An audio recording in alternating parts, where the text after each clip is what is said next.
സഭയെന്നാൽ ജനങ്ങളുടെ പരാതികൾ തീർപ്പാക്കേണ്ട ഇടമാണ്. എന്നാൽ കേരള നിയമസഭ ഇപ്പോൾ മാറിയിരിക്കുന്നത് പ്രതിയോഗികളെ പൂട്ടാനുള്ള ഒരു ആയുധപ്പുരയായിട്ടാണ്. രാഹുൽ മാങ്കൂട്ടം എന്ന MLA ജയിൽ മോചിതനായി സഭയിൽ എത്തുന്നതിന് മുൻപേ തന്നെ അദ്ദേഹത്തെ അയോഗ്യനാക്കാൻ ചരടുവലികൾ തുടങ്ങിക്കഴിഞ്ഞു. DK മുരളി MLA നൽകിയ പരാതി സ്പീക്കർ എത്തിക്സ് കമ്മിറ്റിക്ക് വിടുമ്പോൾ നമ്മൾ ചിലത് ഓർമ്മിക്കേണ്ടതുണ്ട്. മാങ്കൂട്ടത്തെ അയോഗ്യനാക്കാൻ ഇടതുപക്ഷം ധൃതി പിടിക്കുമ്പോൾ പീഡന കേസിൽ ആരോപിതരായ മുകേഷും ഗണേഷ് കുമാറുമൊക്കെ ആ സഭയിൽ ഞെളിഞ്ഞിരിക്കുന്നുണ്ട് എന്ന് കൂടി ഓർക്കണം. രണ്ട് കാലിൽ മന്തുള്ളവൻ ഒരു കാലിൽ മന്തുള്ളവനെ കുറ്റം പറയുന്ന കണക്കാണ് മാങ്കൂട്ടത്തിന്റെ കേസിൽ ഇടതുപക്ഷവും പോലീസും എടുക്കുന്ന ഈ അമിത ആവേശം.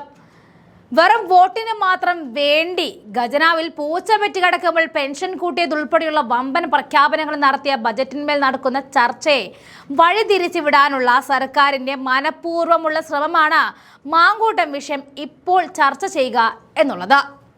അത് സർക്കാരിന്റെ കൂടി ആവശ്യമായിട്ട് മാറിയിരിക്കുന്നു.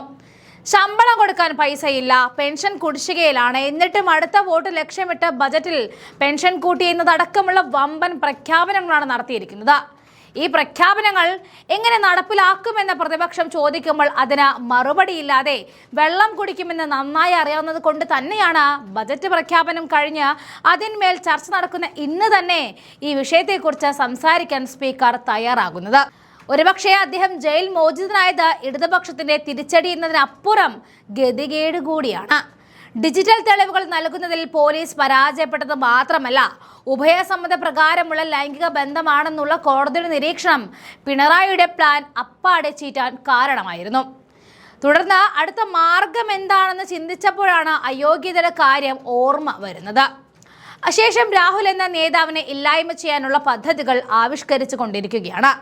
CPM-ഉം BJP-യും ഒന്നിച്ചു നിന്ന് ആക്രമിച്ചിട്ടും മുഖ്യമന്ത്രി നേരിട്ടിറങ്ങി പോലീസിനെ വിന്യസിപ്പിച്ചിട്ടും കള്ളക്കേസിൽ അകത്ത് കെടുത്തിയിട്ടും പക തീരാതെ ഭരണപക്ഷം മാങ്കൂട്ടം MLA അയോഗ്യനാക്കാനുള്ള തിരക്കിലേക്ക് നീങ്ങുന്നു. അതിന്റെ ഭാഗമായിട്ട് ഒന്നിലേറെ ബലാത്സംഗ കേസുകളിൽ പ്രതിയാണ് മാങ്കൂട്ടം എന്ന പേര് ചാർത്തിക്കൊടുത്ത് രാഹുലിനെ അയോഗ്യനാക്കാൻ തീയതിയും മുഹൂർത്തവും കുറിച്ചിരുന്നു. ആ തീരുമാനമെടുക്കുന്ന ദിവസമോ ഒരിക്കലും നടക്കില്ല എന്ന് ഉറപ്പുള്ളതും വോട്ട് ലക്ഷ്യമാക്കിയുള്ള ബജറ്റിന്മേലുള്ള ചർച്ച നടക്കുന്ന ദിവസം.